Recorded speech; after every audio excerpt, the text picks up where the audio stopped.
So Liz Wheeler is joining me, the Liz Wheeler Show. You can watch it on YouTube or on Blaze TV. She is fabulous and really, really smart and actually a conservative. I know because early this morning we talked about the spending bill from Mike Johnson.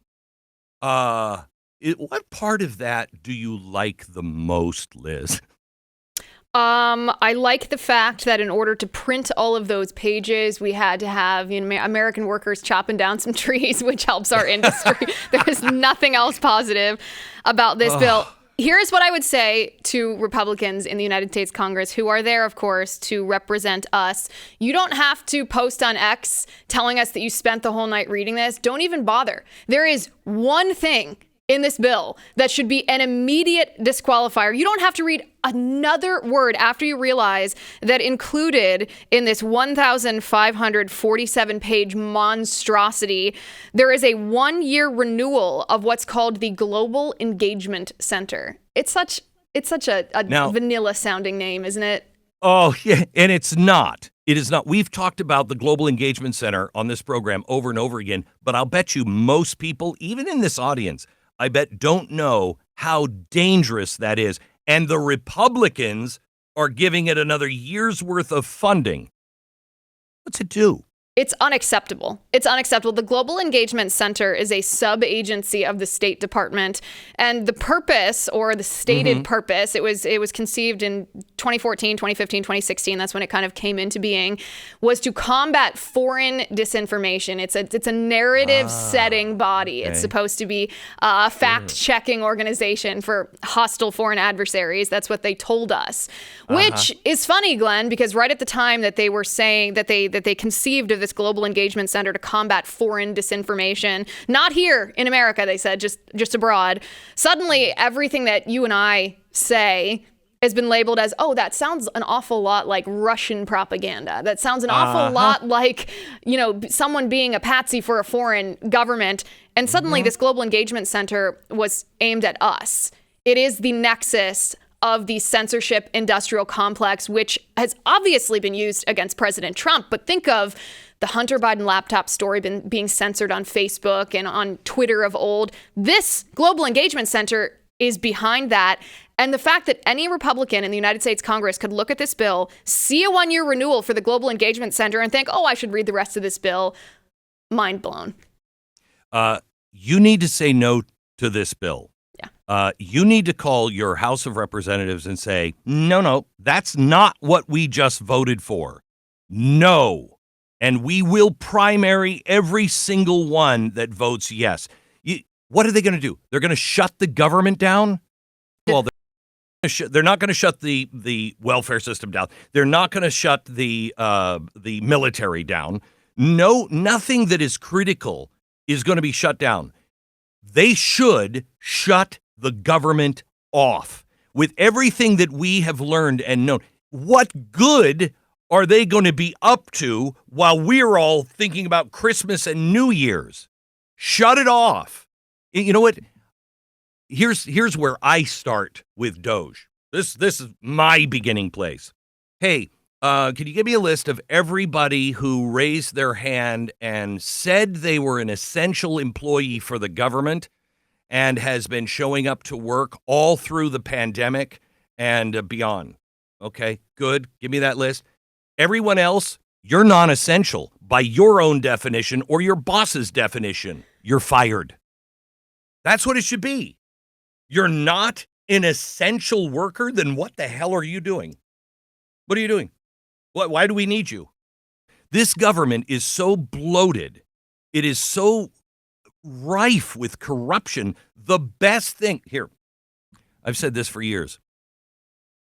Can we try unplugging it and plugging it back in? Reset to factory settings. If we have these non-stop continuing resolutions, do you know what that means? It means there is no budget. Right. There's no actual budget. They're not discussing the budget. They're not saying where you're going to spend. None of that.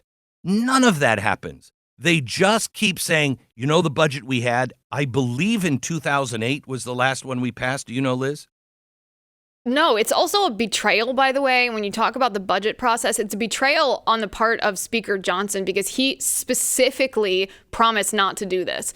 This happens every year. We get to Christmas. Congress knows that we're busy taking care of our families and enjoying the holiday and going to church, and they try to cram all this poison through. Speaker Johnson, you promised not to do this. You are betraying not only your constituents but the entire American public. Give us one good reason why we should not have a vote to vacate your chair. Why? Why should we not do that to you? Because you have betrayed everything you promised. We'll probably hear that from Chip Roy in about an hour. Because Thomas Massey is just blood shooting from his eyes today. This is everything Thomas Massey said would happen. Everything we have seen over and over again. And I want to go back to the budget. We haven't had a passed budget since 2008. What's happened to our deficit since 2008? Why is it your family has to live on a budget? Because if you got to the end of the year and went, oh, you know what? I don't have money for taxes. Oh, well, I'll just get some from the Federal Reserve and I'll write them an IOU. That wouldn't happen. That only happens in the Biden family. Okay? Doesn't happen to you. You have to have a budget. Your company has to have a budget.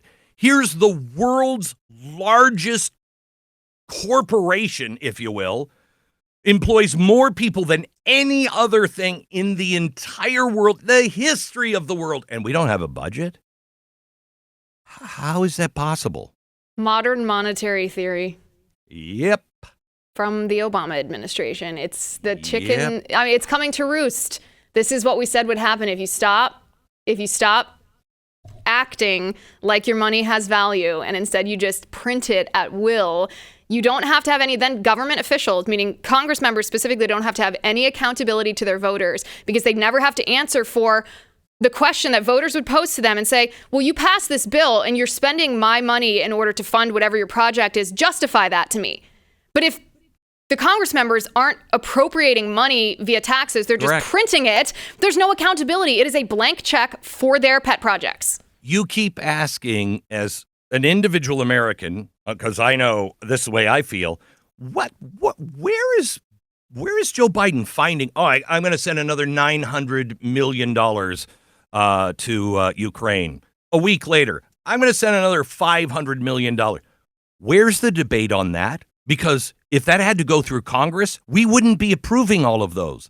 He is pulling from all kinds of different budgets.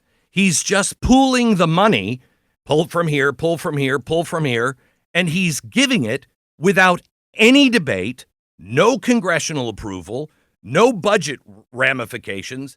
No one is even saying anything about it. No one is saying the president is out of control. They're not even saying he can't control his bladder or his bowels anymore, let alone control himself with spending and live within the definition of the presidency. Well, here's the thing. Here's the thing. It's a hostage situation that's happening right now. Joe Biden himself can't tell the difference between a nickel and a dime. He is not in control of what's going on. I think you know that. The hostage situation. You think? Hang on. You think or you know? We know. Imagine a situation holding up a nickel and a dime. Joe, can you tell the difference? I don't think so. Maybe he'd be like, both for ice cream, please. Yeah, and also, he's not the president. He is not making these decisions. If he is, this is the Wilson administration. Wilson had a stroke. He was completely incapable of running anything the last year in office. His wife was shoving the orders underneath his hand, putting her hand on top of his, and then signing his name. That's what's happening here. That's what's happening. He might be able to sign his own name, but I can guarantee you he didn't approve 9,000 people. Who did? Who approved all of those pardons? Who did? Not him. Not him. We're going to look at the signature later when someone gets a chance to scrutinize it. And we're going to find that it's signed by Corn Pop. All right. Let me tell you something else that's in this bill. Okay. There is an expansion of the Pandemic and All Hazards Preparedness and Response Act.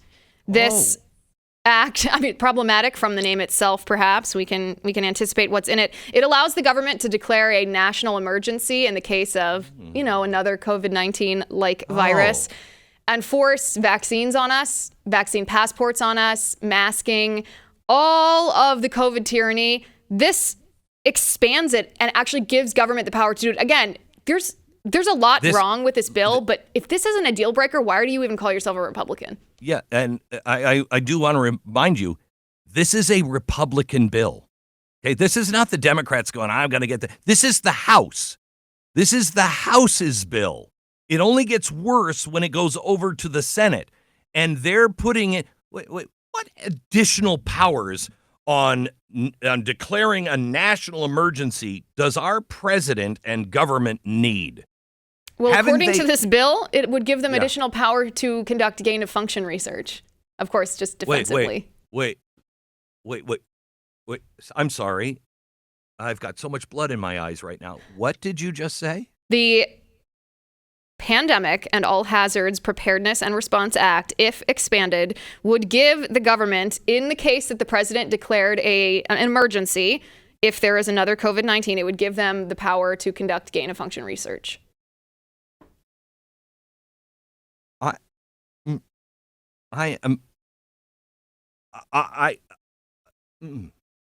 I wish this wasn't FCC regulated radio. I can't think of anything that's not obscene to say after that.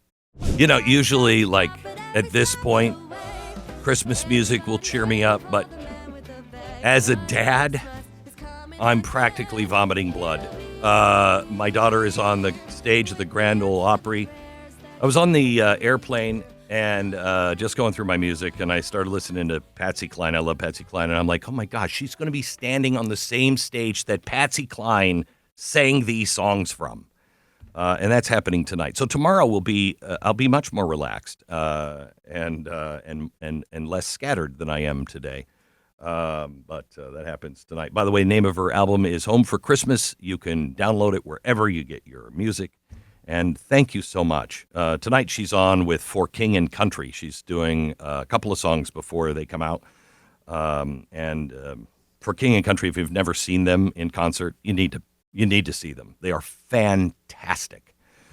Okay. So Chip Roy, I just read something from Chip Roy. He said, we get this negotiated crap and we're forced to eat this crap sandwich. Why? Because freaking Christmas is right around the corner. It's the same dang thing every year. Legislate by crisis. Legislate by calendar. Not legislate because it's the right thing to do. I love Chip Roy. I do. He's my favorite member. Is he? He is, I think he's mine too. Massey's pretty great. He is. He predicted this, by the way. I think it was early in September. Massey said, I'm going to tell you exactly what the Republicans are going to do. This is before we even knew who was going to control the House. He predicted this to a T. Yeah. They always do this. Yeah. They always do this. And we always give in because they scare us. Stop being scared by what the government is saying. You should be afraid of the government on what they're not telling you. What they're doing behind the scenes. When they say shut down the government, do you really think our missiles won't fly if North Korea, pushes the button? Do you really think we can't scramble our jets? Do you really think that our budget, that this little game that we play every time people are going to starve? No, it's not going to happen. What happens every single time is they scare people and they're like, well, we can't shut down the government. We can't shut down. Yes, we can. You'll be surprised at how much we can take care of by ourselves. How sweet ass your life becomes when the government ain't showing up. They're holding the hurricane relief hostage in this bill. Now, does that sound like you're negotiating with honest people, with good people, with people that actually care about you? They're holding hurricane relief hostage? Congress, do not bitch at me. Do not bitch at me. Oh, we can't even read you don't have to. Reject this bill. There's We just gave you 3 things in the bill that you should be like, oh, well, that's ridiculous. By the way, very few mentions of the border in this. Okay? Call your congressman. Hey, we're not around the tree yet. Tube this bill.